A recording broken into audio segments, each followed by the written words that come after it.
Innal hamdalillah nahmaduhu wa nasta'inuhu wa nastaghfiruh wa na'udzu billahi min shururi anfusina wa sayyiati a'malina man yahdihillahu fala mudhillalah wa man yudlil fala hadiyalah. Asyhadu an la ilaha illallah wahdahu la syarikalah wa asyhadu anna Muhammadan abduhu wa rasuluh. Allahumma salli ala sayyidina Muhammadin wa ala alihi wa ashabihi ajma'in wa man tabi'ahum bi ihsanin ila yaumiddin. Qala Allah ta'ala a'udzu billahi minasy syaithanir rajim. Ya ayyuhalladzina amanu taqullaha wa qulu qawlan sadida yuslih lakum a'malakum wa yaghfir lakum dhunubakum wa may yuti'illaha wa rasulahu faqad faza fawzan 'azima. Amma ba'd. Qala Rasulullah sallallahu alaihi wasallam, kullu ummati yadkhulunal jannah illa man aba wa may ya'ba ya Rasulullah man ata'ani dakhalal jannah wa man asani faqad aba. Ayyuhal hadirun, usini wa iyyakum bitaqwallah faqad fazal muttaqun. Saudaraku kaum muslimin, sidang Jumat yang dimuliakan Allah Subhanahu wa taala, segala puji bagi Allah yang sampai detik ini kita masih terus diberikan taufiknya berupa kemauan dan kemampuan di dalam melaksanakan ibadah ketaatan kepada Allah Subhanahu wa taala. Ini benar-benar fadilah wa rahmah dari Allah Subhanahu wa taala. Untuk itu marilah kita tingkatkan ketakwaan kita kepada Allah sebelum kita memasuki bulan yang tujuan agungnya adalah la'allakum tattaqun, agar kita menjadi hamba-hamba Allah yang bertakwa.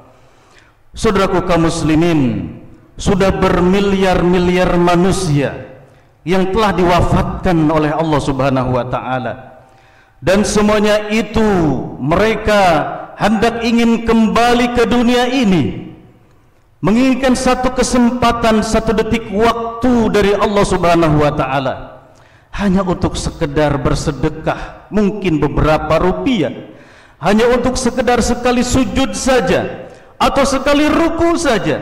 Allah Subhanahu wa taala berfirman dalam Al-Qur'an surat Al-Munafiqun ayat yang ke-10, Rabbi laula akhartani ila ajalin qaribin fa asaddaqa wa akum minas salihin. Ya Rabbku, sekiranya engkau ulurkan waktu sebelum datangnya ajal, niscaya aku ingin bersedekah dan pasti aku akan menjadi hamba-hamba Allah yang soleh, melaksanakan kebaikan. Begitupun penyesalan orang-orang yang telah dikembalikan kepada Allah. Allah abadikan dalam Quran surat Fatir ayat ke-37, Rabbana akhrijna na'mal salihan ghairal ladzi kunna na'mal. Ya Allah, keluarkanlah kami dari neraka, pasti kami akan melakukan amal soleh. Kembalikan ke dunia ya Allah, pasti kami tidak akan melakukan amal-amal yang dahulu kami menyelisihi perintah-perintah darimu. Saudaraku kaum muslimin, tentunya saudara-saudara kita yang telah diwafatkan oleh Allah ingin kembali ke dunia dan menikmati jamuan spesial Ramadan yang Allah Subhanahu wa taala hanya memanggil jiwa-jiwa yang beriman. Dan datangnya Ramadan ini merupakan fadilah wa rahmah dari Allah Subhanahu wa taala, yaitu keutamaan, yaitu karunia dan rahmat dari Allah Subhanahu wa taala, sehingga perintah Allah dan Rasulnya kita menyambut bulan Ramadan harus penuh dengan kegembiraan, penuh dengan sukacita. Allah Subhanahu wa taala berfirman, Qul bifadlillahi wa birahmatihi fabidzalika falyafrahu. Ucapkanlah, katakanlah, hanya dengan karunia dan rahmat dari Allah Subhanahu wa taala. Yang dimaksud dengan rahmat, karunia dari Allah Subhanahu wa taala yaitu agama yang mulia, yaitu agama Islam. Begitupun fadilah dan rahmat dari Allah Subhanahu wa taala adalah Al-Qur'an. Sedangkan bulan Ramadan berada di keduanya. Ramadan merupakan salah satu dari rukun Islam. Begitupun Ramadan yang dimana di dalamnya Allah turunkan Al-Quran.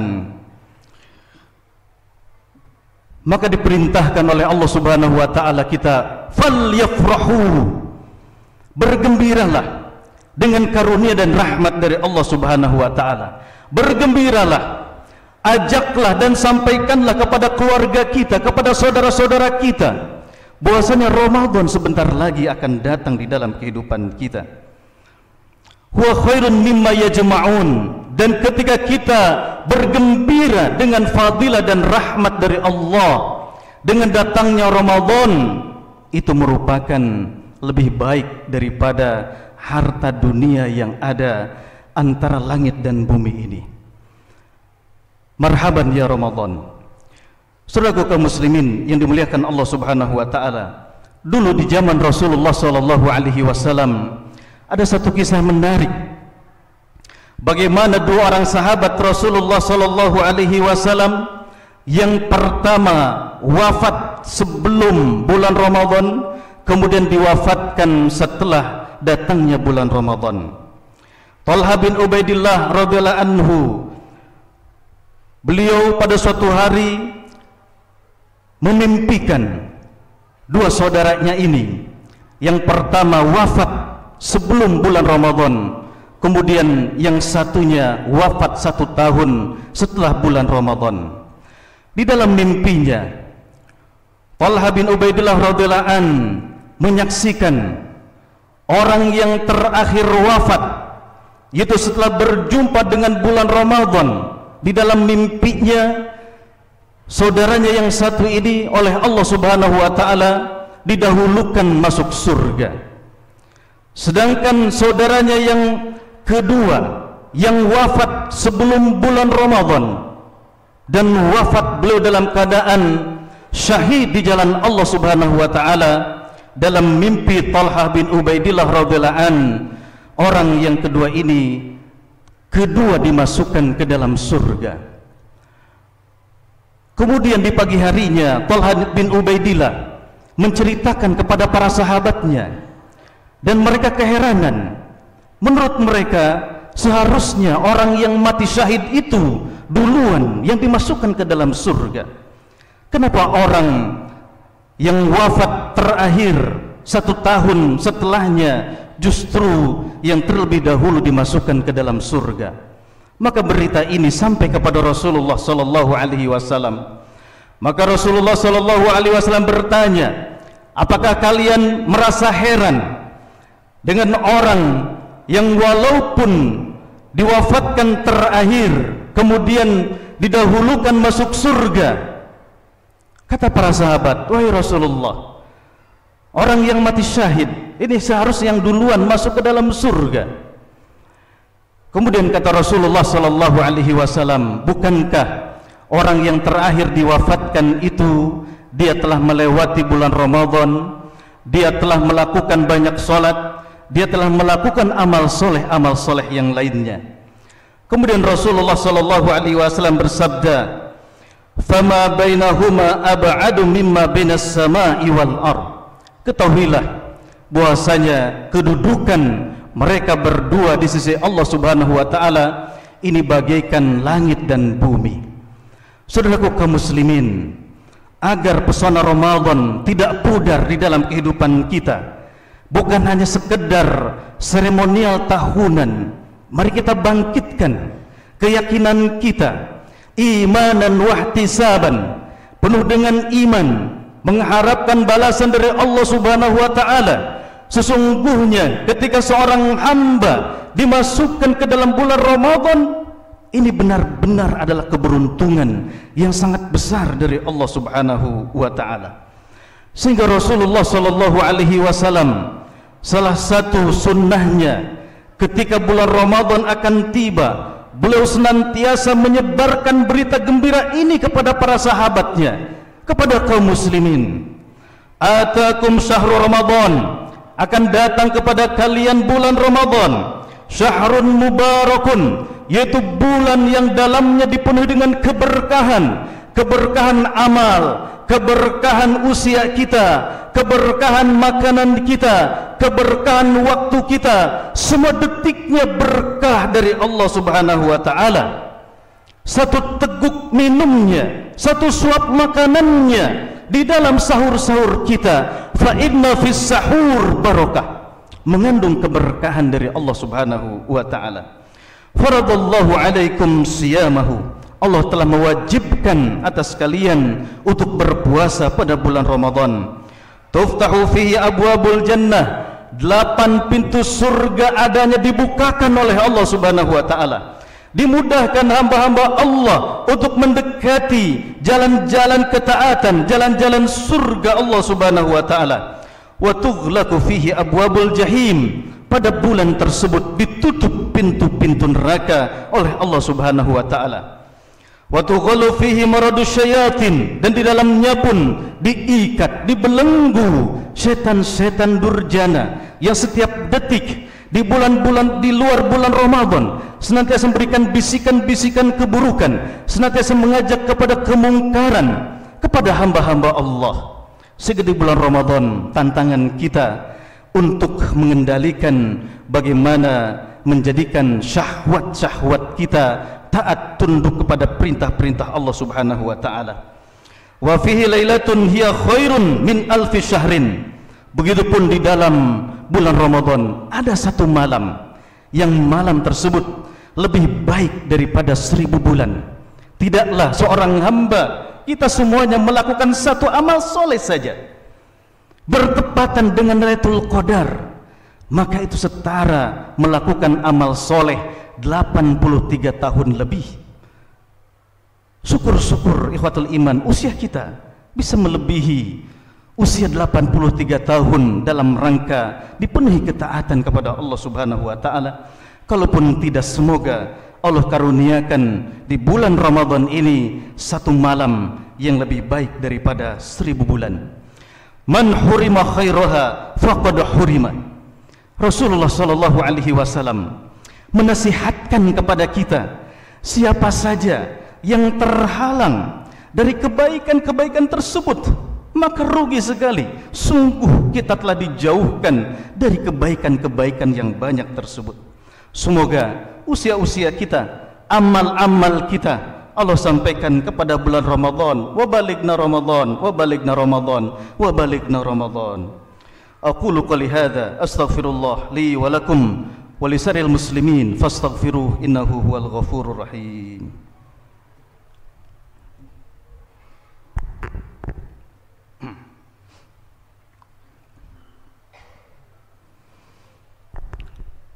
Alhamdulillahilladzi bi ni'matihi tatimmus shalihat.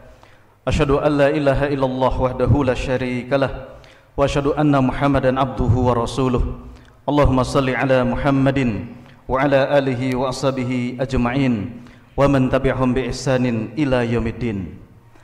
Saudaraku kaum muslimin yang dimuliakan Allah Subhanahu wa taala, selanjutnya persiapan kita menyongsong bulan Ramadan. Mari kita tingkatkan keimanan kita kepada Allah Subhanahu wa taala, karena yang dipanggil untuk melaksanakan kewajiban bulan Ramadan adalah hamba-hamba Allah yang memiliki keimanan kepadanya. Ya ayyuhalladzina amanu, wahai orang-orang yang beriman. Begitupun di dalam sabda Rasulullah sallallahu alaihi wasallam, yang dipanggil adalah hamba-hamba Allah yang beriman. Man shoma ramadhana imanan wahtisaban. Siapa yang berpuasa di bulan Ramadan dengan penuh keimanan dan mengharapkan apa-apa yang berada di sisi Allah Subhanahu wa taala. Kemudian yang selanjutnya, mari kita persiapkan ilmu yang terkait dengan bulan Ramadan, tentang fikihnya, kemudian tentang keutamaan-keutamaannya. Kembali kita buka buku-buku yang terkait dengan keutamaan bulan Ramadan, karena betapa makan sahurnya saja ataupun menanti buka puasanya saja ada satu keutamaan, di mana di setiap kita menyongsong waktu berbuka puasa, di situ Allah Subhanahu wa taala membebaskan hamba-hambanya utaqa'u minan nar, dibebaskan dari catatan penghuni neraka. Tidak ada alasan kita ini tidak bahagia, tidak bergembira ketika Ramadan sebentar lagi akan datang dalam kehidupan kita. Kemudian yang ketiga, jamaah yang dimuliakan Allah Subhanahu wa taala, latih kedermawanan kita di bulan Ramadan. Karena Ramadan adalah syahrul jud wal kiram, yaitu di mana Rasulullah sallallahu alaihi wasallam lebih dermawan di bulan Ramadan. Ringannya tangan Rasulullah memberi seringan hembusan angin yang bertiup karihil mursalah. Adalah seorang ulama, ketika datang bulan Ramadan, maka beliau ketika diberikan kemampuan oleh Allah Subhanahu wa taala menjamu hamba-hamba Allah untuk berbuka puasa setiap hari 500 orang. Begitu semangat ulama-ulama terdahulu di dalam kedermawanannya. Tidak berhenti di situ. Ketika setelah hari Idul Fitri, 5 orang tersebut diberikan uang saku oleh seorang ulama tersebut sebanyak 100 dirham. Inilah salah satu di antara keutamaan Ramadan, mengetuk hati hamba-hamba Allah. Begitu gemburnya dengan nilai-nilai keimanan, begitu gemburnya dengan nilai-nilai kebaikan, begitu gemburnya dengan nilai-nilai kedermawanan di dalamnya.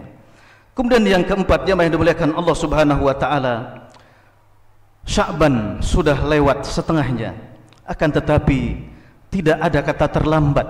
Kita terus mengasah banyak amal soleh, banyak amal kebaikan. Maka kita pun mulai jadikan separuh dari bulan Sya'ban ini pun adalah bulan Al-Quran, adalah bulan meningkatkan amal soleh, sebelum nanti memang di Ramadan kita akan memanennya dengan izin Allah Subhanahu wa taala. Kemudian selanjutnya persiapan kita pun membaca kembali bagaimana tentang hal-hal yang bisa merusak dari amal-amal ibadah kita kepada Allah Subhanahu wa taala.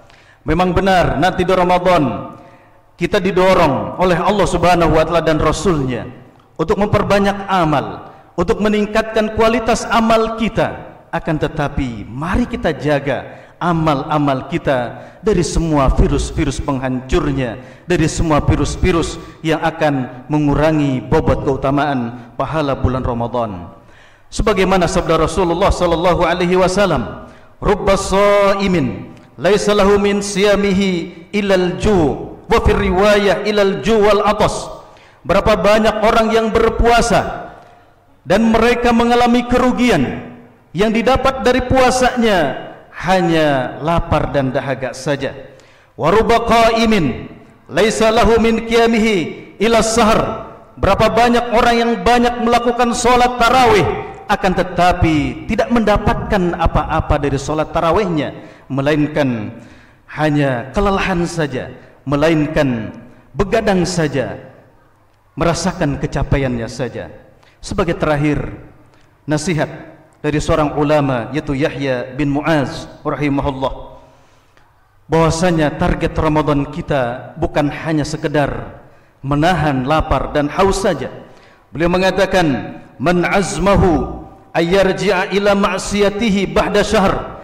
Barang siapa yang bertekad setelah lewat bulan Ramadan untuk melakukan kemaksiatan, wa ya'ud, dan kembali kepada kebiasaan-kebiasaan lamanya, fasaumuhu alaihi mardudun, maka puasanya ditolak di sisi Allah Subhanahu wa taala. Innallaha wa malaikatahu yusholluna 'alan nabi ya ayyuhalladzina amanu shallu 'alaihi wa sallimu taslima. Allahumma shalli 'ala Muhammad wa 'ala ali Muhammad kama shallaita 'ala Ibrahim wa 'ala ali Ibrahim innaka Hamidum Majid. Wa barik 'ala Muhammad wa 'ala ali Muhammad kama barakta 'ala Ibrahim wa 'ala ali Ibrahim fil 'alamin innaka Hamidum Majid. Allahumma ighfir lil muslimina wal muslimat, mu'minina wal mu'minat, al ahya'i minhum wal amwat bi rahmatika ya arhamar rahimin. Rabbana la tuzigh qulubana ba'da idh hadaitana wa hab lana min ladunka rahmatan innaka antal wahhab. Rabbana hab lana min azwajina wa dhurriyyatina qurrata a'yun waj'alna lil muttaqina imama. اللهم إنا نسألك علما نافعا ورزقا طيبا وعملا متقبلا اللهم أعني على ذكرك وشكرك وحسن عبادتك اللهم ربنا آتنا في الدنيا حسنة وفي الآخرة حسنة وقنا عذاب النار وصلى الله على نبينا محمد والحمد لله رب العالمين.